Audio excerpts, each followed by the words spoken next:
मैं आपको एक कड़वी सच्चाई बताने की कोशिश कर रहा हूँ, जिसको सुनकर आपके होश उड़ जाएंगे। साला पढ़ा लिखा ही इंसान ज़्यादा गंवार निकलता है, अनपढ़ आदमी फिर भी समझदार होता है। मेरी लाइफ में एक ऐसी घटना घटी, जिस लड़की को मैं दिलो जान से चाहता था, वो साला थोड़े खाते पीते घर की थी। बहुत चाहती थी मुझे, बहुत प्यार करती थी, पर साले उसी के परिवार में छोटी सी नौकरी करने वाला बंदा मेरे इस प्यार को हजम नहीं कर पाया और गरीबी का तमगा देकर हमको बेइज्जत किया।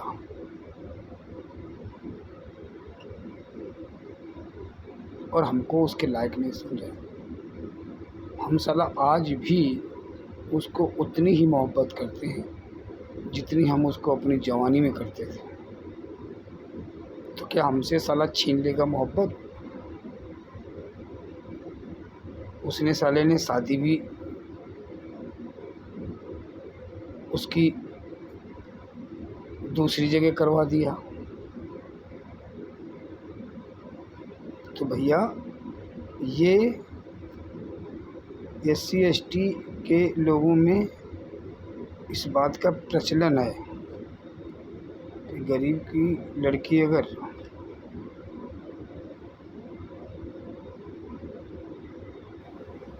किसी अमीर घर में चली गई ना, तो वो साले परिवार वाले ही उसको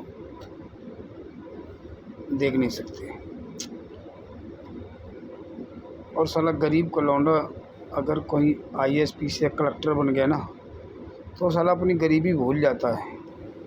वो सोचता है हमें तो अंबानी के यहाँ रिश्ता करना है, अडानी के यहाँ रिश्ता करना है। तो साला पीछे वाले समाज को छोड़ देता है। इसीलिए आज दिन तक तुम बराबर नहीं हो पाए हो। मुझे नहीं लगता कि तुम बराबर हो पाओगे, क्योंकि तुम्हारी मानसिकता और सोच घटिया किस्म की है। गरीब का बच्चा अगर किसी अमीर लड़की से प्यार करता है तो उसके रिश्ते को मजबूत करना चाहिए यार। उसको उतना दे दो तो तुम्हारे बराबर खड़ा हो जाएगा। अब तुम साले उसके पास जो होता है वो भी बेचारा गम में बर्बाद कर देता है।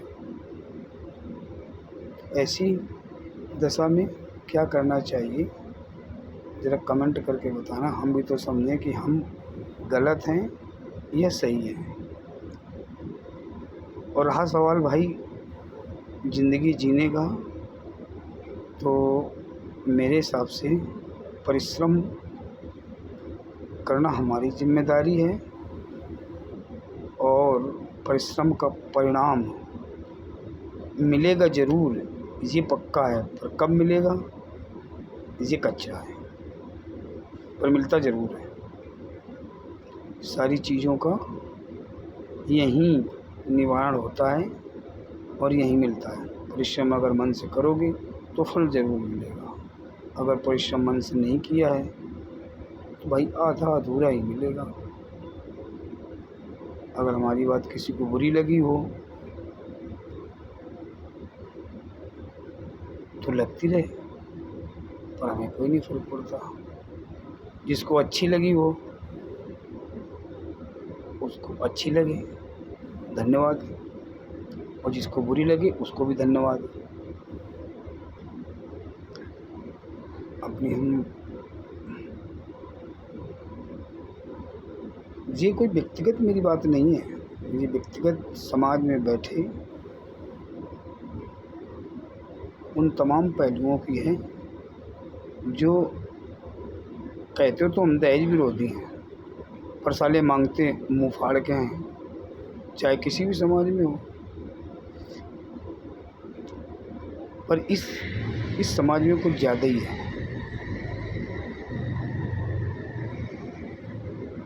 एक रिक्शे वाले का बेटा अगर IAS PCS बन गया तो यकीन मानिए वो गरीब लड़की को नहीं अपनाएगा, ये सच है। वो किसी कलेक्टर ख़ानदान की देखेगा और उसको चाहे साले को वहाँ पे इज्जत 2 पैसे की ना मिले, घर में कुत्ता बना देते हैं, कुत्ता। और वो जो ब्याह के लाएगा ना, भगवान कसम मुर्गा बना के पेलती है। मेरा ये नहीं है, मेरा वो नहीं है, मुझे वहाँ घुमा, मुझे ये कर, मुझे वो कर। और डिस्को बार में खुद बाबूजी लेके जाते हैं घुमाने के लिए। गरीब घर की लड़कियाँ ये सब नहीं चाहती। गरीब घर की लड़कियाँ इज्जत और मान सम्मान चाहती हैं।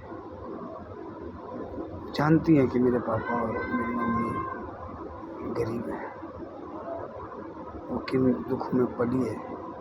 और अगर आपके घर में आ गई ना तो आपके घर को स्वर्ग बना देगी। ये मैं नहीं, मेरा विचार है। इसलिए उन तमाम गरीब बच्चों से मेरी विनती है कि मन लगा के पढ़ो, जी लगा के पढ़ो और आने वाले समय में अपनी मंजिल को हासिल करके रहो। और जब कभी तुम्हारी मंजिल मिल जाए तो बाबू पैसे के पीछे मत भागना। किसी ऐसी लड़की को जीवन साथी बनाना जिसके माँ बाप के पास तुमको देने के लिए कुछ न हो, तुमको कहने के लिए ये हो कि मेरे पास बहुत कुछ है, बस इसे दे दो, ये मेरे घर को स्वर्ग बना देगा। समझ गए ना? तब जाकर के समाज में बराबर का दर्जा और बराबर का मान सम्मान मिल पाएगा। मैंने ऐसे भी लोग बहुत से देखे हैं, पुलिस की नौकरी पा जाते हैं तो उनका ख़ानदान DSP बन जाता है, SP बन जाता है, IAS बन जाता है। पूरा ख़ानदान नौकरी पाई पुलिस की और ख़ानदान पूरा IAS PCS DSP बन गया। भाई वो सीधे मुंह से बात नहीं करते। जो संस्कारी होते हैं ना, वो IAS बन के भी सुबह जब मिलते हैं ना तो कहते हैं चाचा प्रणाम, झुक के पैर छूते हैं। यहाँ तो साला पुलिस वाला बन गया तो इतनी अकड़ है, एक IAS बन के पैर छूता है। उसके ये संस्कार हैं, वो अपने संस्कृति और अपने संस्कार को नहीं भूलता है। पद प्रतिष्ठा और मान सम्मान की गरिमा संस्कारों से बढ़ती है, घमंड और बेवकूफ़ी से नहीं। मैंने देखा है सब चीज़ें, अपनी आंखों से देखा है, अपनी आंखों से देखा है, तभी तो मैं अपने दिल की बात आपके सामने रख रहा हूँ। गरीबी एक श्राप नहीं है, गरीबी एक श्राप नहीं है कि हमको ही मिलेगी। गरीब घर में हम पैदा हुए, ये मेरे बस में नहीं था, पर अमीर होकर मरेंगे ये तो मेरे बस में है। और 4 को और अमीर बनाएंगे ये भी मेरे बस में है। 4 को गरीब नहीं बनाएंगे ये मेरे बस में नहीं है। ऐसी सोच रखना चाहिए कि जिससे दूसरों का भला हो।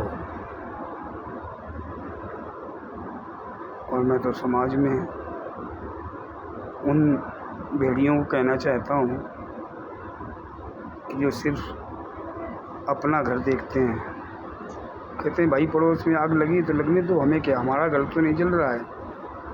पर एक बात याद रखो, हवा का रुख कभी भी बदल सकता है। दूसरे की इज्जत पे जो कल हंसते थे ना, आज उनकी इज्जत चौराहे पे तार तार हुई है, जी मैंने देखा है। और बचा नहीं पाए, मुँह छुपा नहीं पाए। जो अपने आप को बड़े सत्यवादी बता रहे थे ना, आज उन्हीं के घर में मौत का जनाजा निकला है। पूरा गांव, पूरा शहर, पूरा मोहल्ला, पूरा कस्बा, पूरा ज़िला, पूरा प्रदेश, पूरा राज्य, पूरा देश सब ने देखा है। इसलिए कहता हूँ कि ऐसा काम आने वाली पीढ़ियों को समझा देना कि ना करें, ताकि आने वाली खुद की पीढ़ियाँ वो ऐसा ना कर सकें।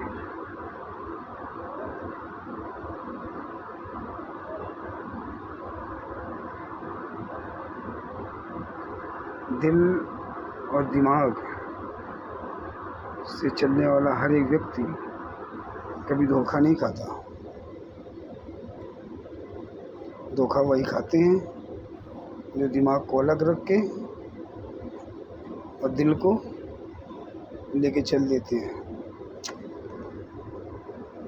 वैसे एक बात मुझे अच्छी तरीके से याद है। मेरी माँ कहा करती थी और पिताजी हमेशा कहते थे, बेटा कभी भी गरीबी को देख के घबराना मत, और ना ही गरीबी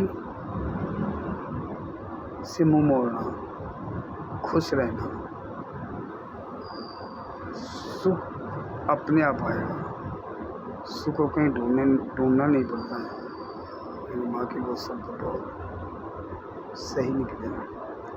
मैंने सब कुछ देखा, खुश रहा, घबराया नहीं कभी।